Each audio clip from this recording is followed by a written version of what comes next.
Hello and welcome to the Small Business Briefing, the Thursday edition. I'm Brian Calley, the CEO of the Small Business Association. And as usual today, my co-host is Sarah Miller. Sarah. Hey, Brian. Happy Thursday. I want to start off today's show by welcoming a new VIP member, COR Counseling, which is Community Services and Clinical Supervision in East Lansing and Ann Arbor. COR is owned and operated by Rachel Bentley, a licensed professional counselor. So welcome to Rachel and team.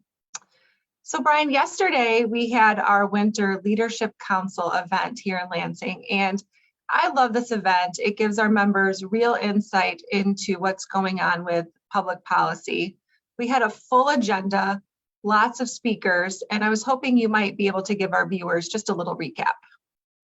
Sure. We had some great programming throughout the whole day and on a wide variety of issues, including some of the work that we're doing on workforce shortages. It really is going upstream, trying to get to a point where, you've heard from us in the past, we support workforce training programs and upskilling the workforce and getting adults in a better position for changes out there and to be competitive in the economy and the changes that are happening.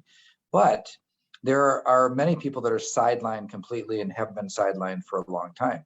So we've worked on things like criminal justice reform. We work on childcare issues and barriers to the workforce, the K-12 system for sure. And yesterday we had a new area with foster care. About half of young adults that exit foster care are unemployed, and it's thousands that become adults out of foster care every year.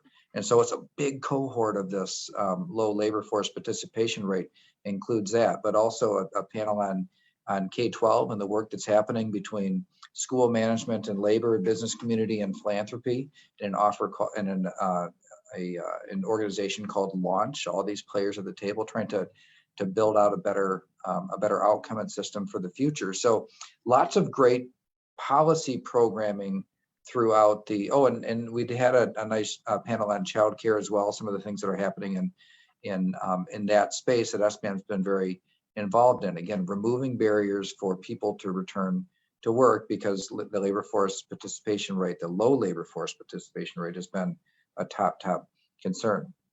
But this is also an election year, so there are people that are seeking office that we had invited in to meet our members. So the top of the ticket, of course, the governor's office is up for election. We had Governor Whitmer stop by at lunchtime and present on the budget. Also had several candidates that aspire to be governor next time that had stopped in to present to the group. It kind of introduced themselves, still early in the process. Lots of people running for governor, but the ones who had stopped by included Tudor Dixon, Kevin Rinke, Garrett Saldano, and Perry Johnson. So lots of activity, jam-packed day, and in a chance for our members to both engage with public officials and those who aspire to be public officials, and then also to really think through, learn about, and engage in the discussion on advancing public policy areas in public policy that are of particular interest to them. And really, Sarah, we find ourselves more and more often broadening the scope of issues we work on. We're really good and lean into things like tax policy and the regulatory environment. But the thing that we hear more often than any other thing from our members, I was going to say these days, but really it's been for a few years now, except for when the pandemic closed businesses down and the regulations closed business down, that rose to number one. But aside from that time period, the labor force shortages, the workforce shortages across so many different industries has risen up to number one. So we're looking at, the 40+% of adults that are out of the labor force for whatever reason. What do they have in common? What are some of the issues or the common characteristics that lead a person to be out of the labor force? And so we're really trying to dig into those areas, and the Leadership Council agenda yesterday really was a tribute to that. Agreed. I think if you'd asked me if we'd be doing a panel on foster care, a few years ago, I wouldn't have thought so, but it was really eye-opening, great discussion, and hopefully we can have some more of these discussions, maybe even have these panelists on as briefing guests in the future. Before the governor addressed our members yesterday, she was at a Lansing area Meyer signing bipartisan legislation regarding prescription costs and pharmacy benefit managers. So can you share a little bit about what that means? This was a package, but full disclosure, by the way, I'm married to a legislator and one of the sponsors of the legislation that I'm about to talk about now. But one of the areas that's often a hot topic of debate in the healthcare system is the cost of prescription drugs. And you may or may not know this, but there's kind of a middleman type organization called pharmacy benefit managers between the manufacturers and the and then the end payers and the insurance companies. And when prices are going up, usually there's a lot of players, everybody's kind of pointing to each other saying, well, it's not our fault, it's their fault why prices are rising so much. Anyway, the main point of the package was to add some transparency into the process, but it's also creates a licensing and reporting process for pharmacy benefit managers. So not your local pharmacy. These are big nationwide companies. I think there are 5 major pharmacy benefit managers in the country, and this is who that would apply to. So was something that's been kind of debated off and on in over the years, and made it across the finish line. Now, when it did pass, it did end up passing with wide bipartisan support. Didn't start out that way. You know, in the beginning, it was introduced in a certain way. There was a lot of debate and some continued negotiations, and at the end of the day, it ended with a bill signing, and a bill signing with the vast majority of the Republicans and Democrats in the House and the Senate signing off on the final version. So how exactly that will affect things, I think, will be an open question. But the intent of it is to contain and perhaps even reduce the cost of prescription drugs, and to shed some light on some of the transactions that happen between manufacturing all the way through to when our members are paying insurance rates. All right, and sticking with the legislative theme right now, today the House Republicans released a $3.2 billion 3-part tax cut plan. What can you tell us about this plan? Well, there is, so this is the latest installment. So remember, the governor had a plan with her budget that was proposed, and with the State of the State address that targeted some tax cuts in on a few areas, the earned income tax credit and then bringing back the public pension exemptions, and increasing some of the other private pension and distribution exemptions from the income tax. The Senate Republicans came in and said, well, that's pretty good. Let's do some increases in exemptions for retirements or for retirees, but let's also cut the rate down to 3.9% on the personal income tax rate, which most of our members would pay as pass-through entities. And then also the corporate income tax, to take that down to 3.9%, which is now at 6. The regular, the individual income tax rate is 4.25. So that was a big package. Now the House Republicans, who lead that caucus, have the majority in that chamber, the House of Representatives. They came out with their own plan, and it doesn't touch the corporate income tax. So the C Corp rate would stay the same under the House Republican plan. They would take the individual income tax rate, which is now 4.25, and reduce it down to 3.9. Now, there was a time in the past when it was 3.9, and during the state's budget struggles in the Great Recession back in 2000, that 2007, 8, 9 time period when things were in the state were in really bad shape, it was raised up from 3.9 to 4.35. Then it went down 0.1%, and it's been there at 4.25 since then. So the House Republicans said, all right, we want to get it back down to 3.9, like before the Great Recession. So that's been kind of the goal that some people have had for quite some time. Get it back to the rate it was before the Great Recession. Also, they are proposing to take the senior income exemption, which right now, when you hit age 67, the first 20,000 for a single filer, 40,000 for a joint filer, is exempt from the individual income tax, no matter whether it's a public pension, private pension, or if you still have earned income, like so working and not retired. It's 20 and 40 in terms of your exemption. The House is saying that should start at 62, not 67. And if you have earned income and a pension or retirement income, maybe two spouses, one's still working, one's retired, that they should get this 20/40 exemption for both. So could be up to 80,000 in total income tax exemption. So this is like the last major proposal that I expect before you get the negotiation. So this is how it often works. The governor makes a proposal. The House and Senate, they're both have majorities of Republicans. Either they come together and do a joint proposal, or they do their own. In this case, both of them did their own. And this is where the real negotiation starts. So SBAM will be engaged right across the way. The Earned Income Tax Credit, which gives tax credits to low income workers. So the key feature there being workers. You only get it if you're working. So it gives, it creates kind of an incentive to go to work. And so we like this idea. We've always liked this idea. Going back in terms of our association has had a position in favor of the Earned Income Tax Credit as a back to work incentive or go to work incentive. But also the income tax rate is something that the vast majority of small business taxes are paid on the individual income tax return. So the idea of reducing that rate down, of course, is broad-based competitive support that I know would be very helpful for pass-through entities that pay that individual income tax rate. So LLCs, S corporations, partnerships, that all that income flows through the personal tax return. So that rate, moving that rate down, benefits small businesses in that way.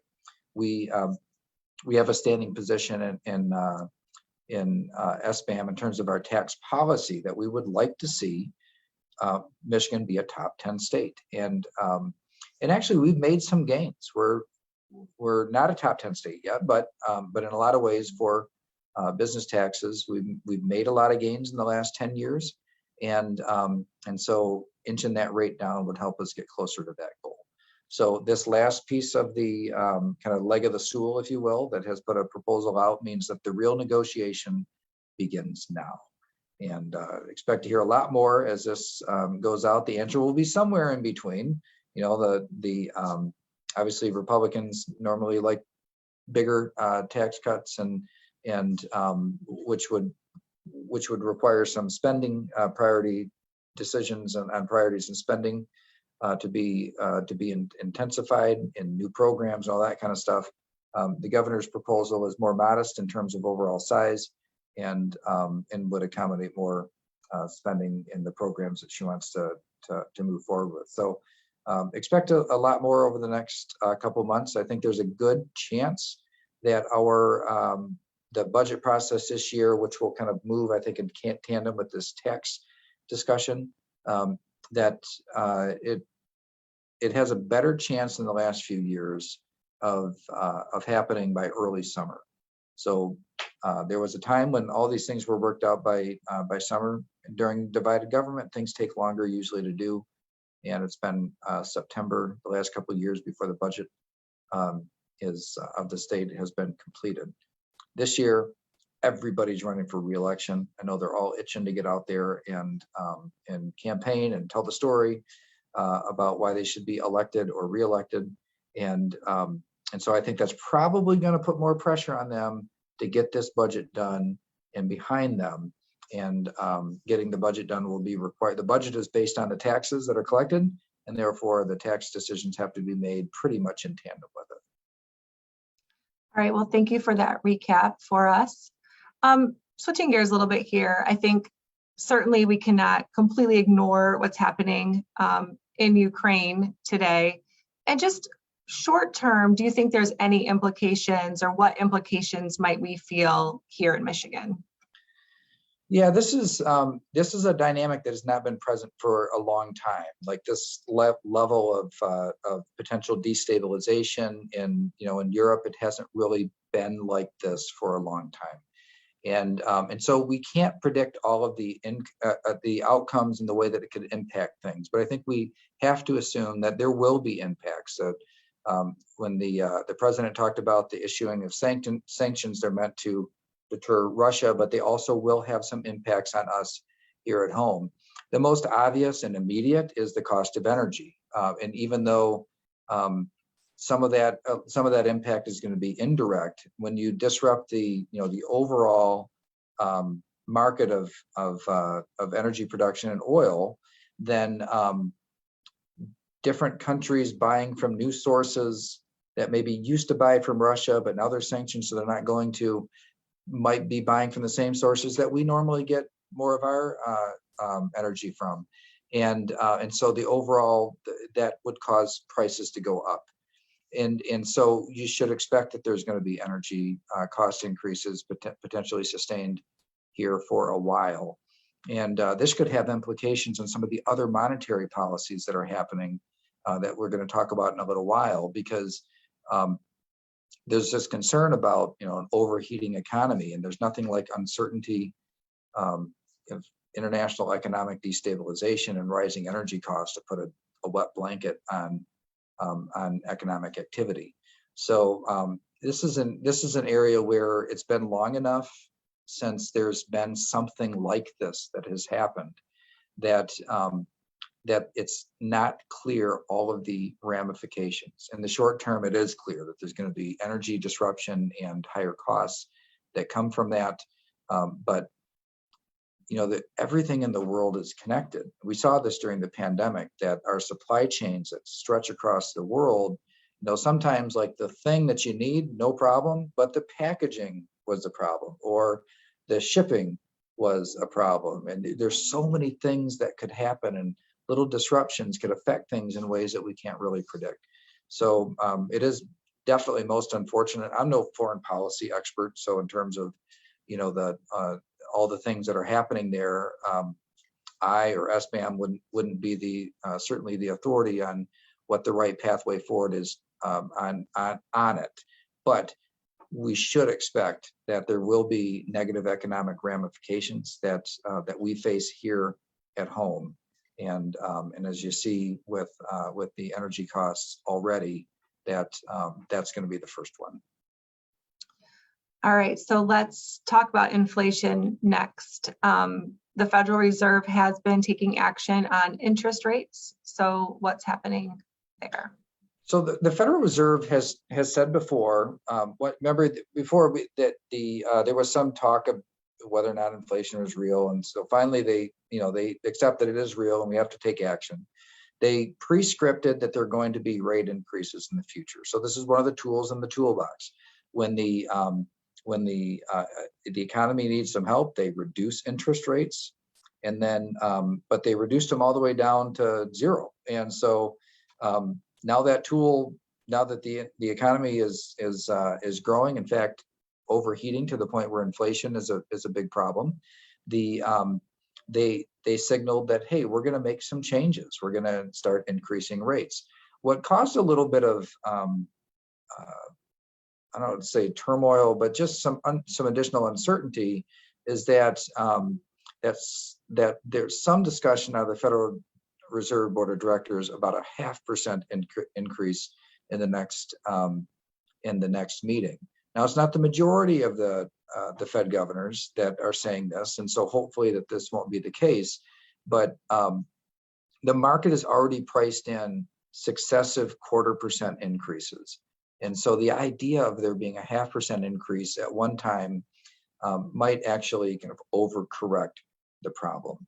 And they need to cool down inflation. This is a big problem, starting with cooling down federal spending or normalizing federal spending, then getting interest rates to a normal but still low level, and so there's what seemed very, very clear was maybe made a little less clear in terms of the degree and the speed at which they would look to increase rates. Now, if I'm on the Federal Reserve Board, I'm not. If I was, I would really be looking at this new factor of destabilization and uncertainty around the globe, and the possible impact on our economy here. And so, whereas a couple months ago it may have seemed like the biggest threat was inflation, it's still a big threat. Now we've got this new thing that's going to potentially hold down or depress some economic activity, put some uncertainty and perhaps inefficiency in the global supply chain and energy costs. Now that's a reason to maybe reevaluate the degree to which interest rates will be raised. It's just another factor that needs to be considered. But at the least, it would be my hope that that they stick to the original slower increase as opposed to what I think could be a kind of a shock to the system to jump it at 0.5%. By the way, you're already seeing the long-term rates have already priced in increases by the Federal Reserve. So you see the long, if you're in the mortgage market right now and you're looking to refinance or buy something, rates are still at historically low levels, but nowhere near as low as they were in 2021. So before you could get some of these long-term mortgages at 3 or even less than 3%, and now it's around 4. So again, historically still a low level, but you see that the market has already put it in, that these increases are going to happen, and ideally they would happen slowly as opposed to quickly. All right, and it's not just interest rates that the Federal Reserve is talking about. What else are they doing right now?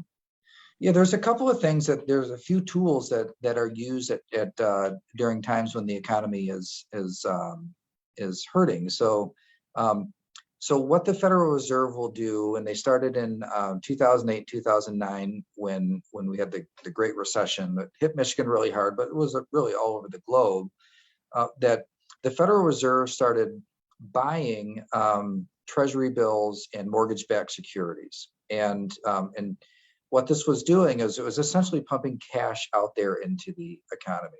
And so when the federal government says, here's treasury bills, that's the way that they borrow money, and another part of the federal government says, we'll buy those treasury bills, you're kind of making money, right? That has been used at times in the past during like I said, the Great Recession. And then about $4.5 trillion of debt was created at that time, or at least, on the Federal Reserve's balance sheet, they're buying that. So they've got these mortgage-backed securities and these T-bills.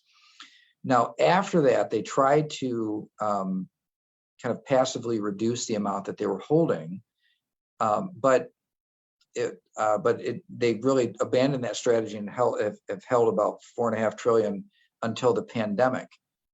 At the time of the pandemic, they just turned the spigot right on high, and so it's up to about $9 trillion in T-bills and mortgage-backed securities that they have on their balance sheet, and so the Federal Reserve is going to take a passive approach to stop doing that, right? And so let things mature, let these mortgage-backed securities mature, not to renew them, not to essentially roll them into new ones, and reduce the amount of holdings they have on their balance sheet.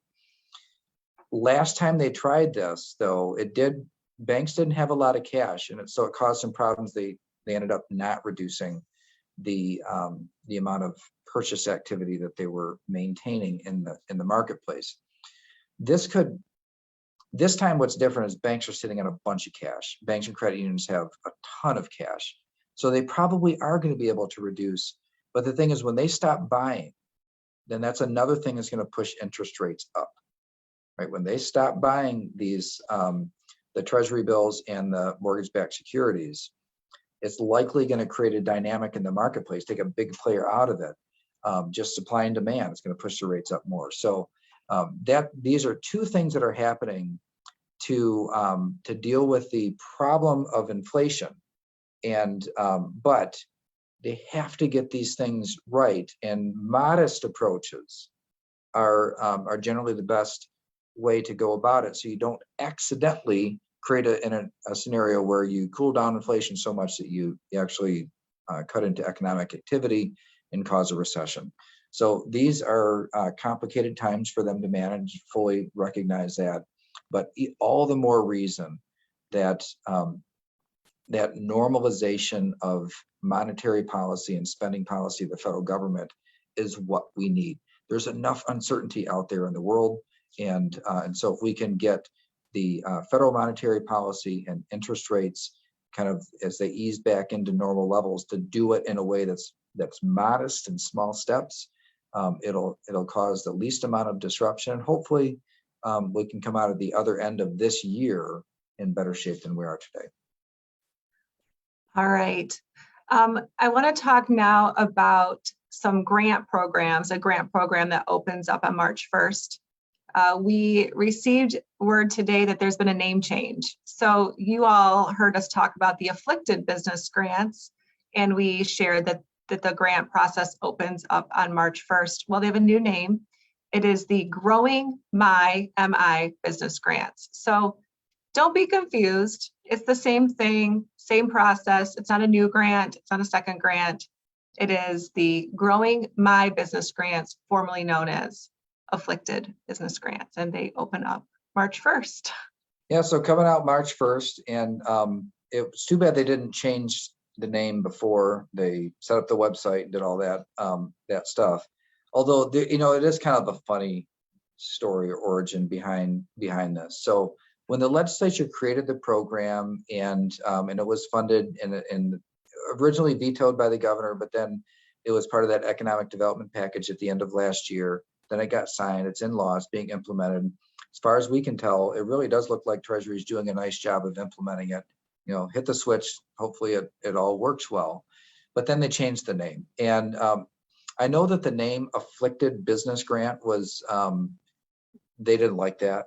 The legislature did it to make, to really make the point. Like, these are businesses that were hurt, were afflicted by our government. Because to qualify for it, you're one of the ones that were hurt by the closures and the limitations the most. And so, the idea that state government and, the governor's administration would be kind of essentially acknowledging the affliction of business during this time period by the name of the grant that was being offered was, say, distasteful for them.